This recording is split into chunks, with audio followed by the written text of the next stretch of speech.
क्योंकि सुबह ही गए हैं। सुबह आप देख लें 9:30 बजे तो प्रेस कॉन्फ्रेंस हो गई थी, और वो जेल के प्रेमिसेस के बाहर की गई, और उसमें यही जो है ना रीजन कोट की गई। और फिर जाहिर बात है, जब टॉप लीडरशिप से एक चीज की नोट ले ली है, तो जाहिर बात है सबको उसको फॉलो करना। बिल्कुल बजा लामा साहब और मैं कल इकट्ठे थे, उनकी तो इस हद तक कुर्बानी है। उन्होंने नजफ जाना था, उनकी बेगम ऑलरेडी वहाँ मौजूद है, ठीक है, इनके बगैर। और उन्होंने 22 तक अपना प्रोग्राम मुलतवी इसलिए किया था क्योंकि जलसे में उन्होंने अलायंस के बिहाफ पे पार्टिसिपेट करना था। और मैं समझता हूँ इस चीज का बिल्कुल इकरार करना चाहिए, उनका बेसिकली नाराज होना, भरम होना बनता है। इस वक्त पाकिस्तान तहरीक इंसाफ के रहनुमा बैरिस्टर उमैर खान न्याजी हमारे साथ मौजूद है। अस्सलाम वालेकुम बैरिस्टर साहब, बहुत बहुत शुक्रिया आपके वक्त के लिए। बैरिस्टर साहब, गुज़श्ता रात से बड़े बड़े ऐलानात, बुलंदोबाग दावे, बड़ी बड़ी बढ़के।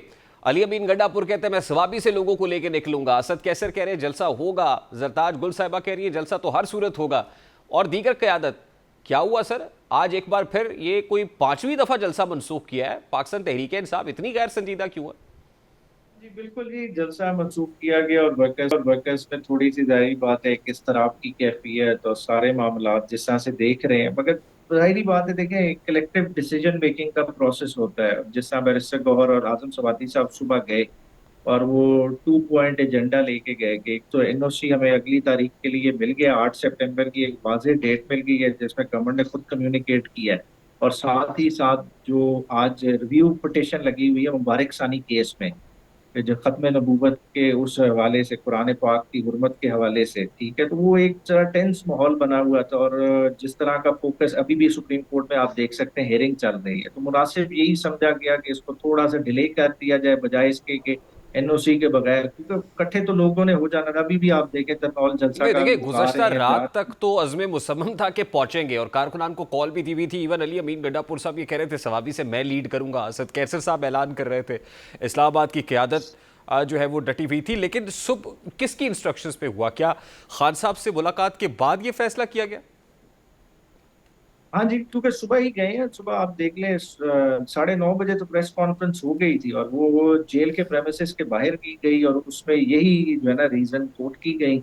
और फिर जाहिर बात है, जब टॉप लीडरशिप से एक चीज की नोट ले ली है, तो जाहिर बात है सबको उसको फॉलो करना नहीं पड़ता है। लेकिन कंसेंसस डिसीजन तो इसको नहीं कह सकते ना। जब ये डिसीजन हुआ तो जो रिएक्शंस आ रहे हैं वो रिएक्शंस बड़े ही मेरे लिए तो मतलब आई मीन बाइसे ताज्जुब है, और आपके लिए भी होंगे। सबसे पहले तो आपके अपने जो अलायंस के लोग हैं, रिएक्शन महमूद खान। नेचुरल है, मैं कहूँगा ताज्जुब नहीं, क्योंकि नेचुरल है, क्योंकि पहले भी मुलतवी हुए और कारकुनान ने फिर इतनी एफर्ट करके ऑल अक्रॉस पंजाब मूवमेंट की। केपीके आप सवाबी पे देखें, जो लोगों का कट हुआ, जिस लिहाज से सारी तैयारी थी, तो उनका रिएक्शन तो बजा है। मगर जाहिर बात है कि जब एक फैसला हो गया है, उस चीज को पार्टी ने ओन तो करना नहीं है, लेकिन भले मैं ये उस कह रहा हूँ वक्त ना सर, मैं एक। ये कह रहा हूँ कि एक कंसेंसस डिसीजन तो नहीं है ना। मतलब महमूद खान अचकजई साहब ये कहते हैं कि पटिशन मैं लेके जाता हूँ तहरीक तहफ़्फ़ुज़ आईन पाकिस्तान के सरबराह के तौर पे कोर्ट में, और मुझे एतमाद में नहीं लिया जाता। अब फिर मजलिस वादतुल मुस्लिमीन के सरबराह अल्लामा राजा नासिर अब्बास साहब कहते हैं कि 5 अगस्त को गिरफ्तारी होती है, मैं अकेला निकलता हूँ, और फिर बाद में पता चलता है कि जो कॉल तो वापस ले ली गई रैली की।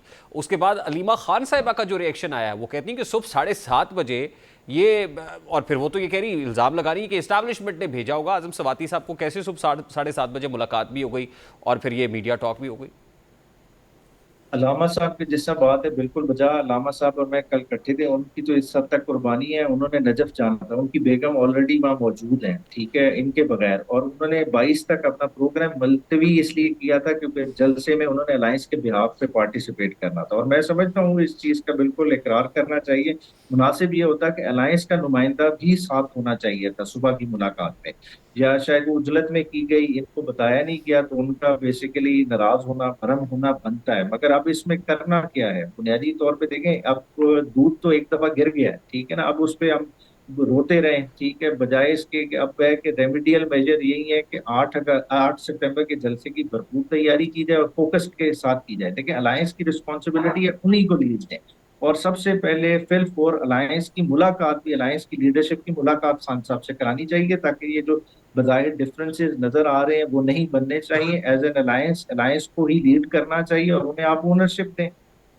नहीं देखें, अब मेरे सवाल का जो दूसरा हिस्सा है उसका जवाब आपने नहीं दिया कि आउट ऑफ ब्लू आजम सवाती साहब सुबह पहुंच गए, जिस पर बड़े सीरियस रिजर्वेशंस का इजहार अलीमा खान साहिबा ने किया है कि इनको इस्टेब्लिशमेंट ने भिजवाया, और ये सुबह कैसे पहुंच गए? डयाला अच्छा, जेल में मुलाकात भी हो गई।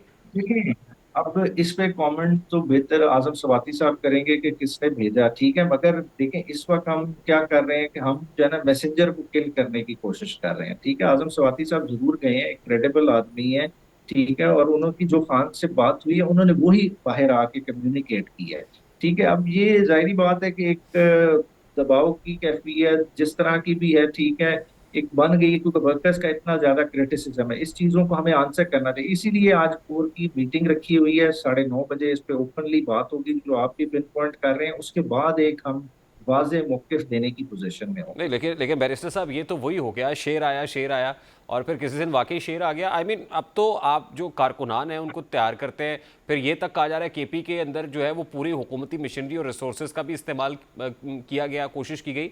ऐसा तो नहीं कि अल्टीमेटली जब आपको पता चला कि क्राउड पुल नहीं हो रहा, लोग नहीं निकल रहे, अच्छा, लोग नहीं पहुंचना चाह रहे, तो रेहान आपने भाई, कॉल ऑफ कर दिया? नहीं नहीं, रेहान भाई पोजीशन ये आप कल रात से देख रहे हैं, देखिए इस वक्त कारकुनान को पुल करने का इश्यू ही नहीं है, लोग खुद से आ रहे हैं, ठीक है, लोगों को कोई नहीं ला रहा। देखिए हालात ये हैं कि पंजाब में आप किराए पे अगर बस लेना चाहें ना, तो कोई पीटीआई के मकसद के लिए बस नहीं देता, ठीक है। ये लोग खुद हैं जो इतना इतना सफर करके अपने रिसोर्सेज से एक रात पहले पहुंच गए, फिर आज इतनी ज्यादा मूवमेंट। देखिए क्राउड का तो इश्यू ही नहीं है।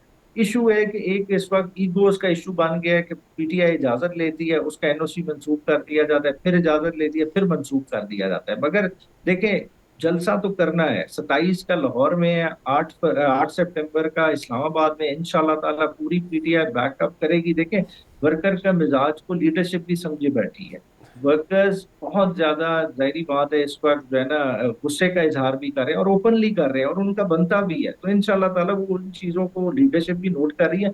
मगर जाहिर बात है कि लीडरशिप भी जाहिर बात है एक फिक्स में है, क्योंकि जब इतना ज्यादा क्रिटिसिज्म होता है, उस क्रिटिसिज्म को बैलेंस करना भी उनके लिए मसला बन जाता है। तो इंशाल्लाह ताला आज की कोर कमेटी की मीटिंग होगी, इन इश्यूज को बड़ी बारीकी से देखेंगे, और ये जलसा इंशाल्लाह ताला 8 सितंबर का होगा। देखिए ना सर, इससे पीटीआई क्या लूज कर रही है, क्रेडिबिलिटी लूज कर रही है, ना सिर्फ अपने वर्कर्स की बल्कि विद इन द पीटीआई आपस में क्लैशेस हो रहे हैं। उसके अलावा जो आपका अभी जो तहरीक तहफ़्फ़ुज़ आईन पाकिस्तान की जमातें, वो उनकी रिजेंटमेंट है। हत्ता कि मौलाना फजलुर रहमान और हाफिज़ नईमुर रहमान साहब ने तो ये तक कह दिया कि गैर संजीदा लोग हैं, ये नॉन सीरियस है। और मौलाना फजलुर रहमान के यहाँ भी यही मामला है कि ये पीटीआई के लोग गैर संजीदा लोग हैं, इनसे क्या अलाइंस करें। तो जब तक आप विद इन द पार्टी एक पेज पे नहीं है, ऑपोजिशन के साथ अलाइंस नहीं कर पा रहे, कोई ऐसी मैस मोबिलाइजेशन हो नहीं रही, कोई पुरअसर तहरीक नहीं पैदा कर पा रहे, तो कैसे बानी पीटीआई को रिहा करा पाएंगे? ये एक बहुत बड़ा क्वेश्चन मार्क आ गया है कम अज कम आज के बाद तो आपकी परफॉर्मेंस के ऊपर।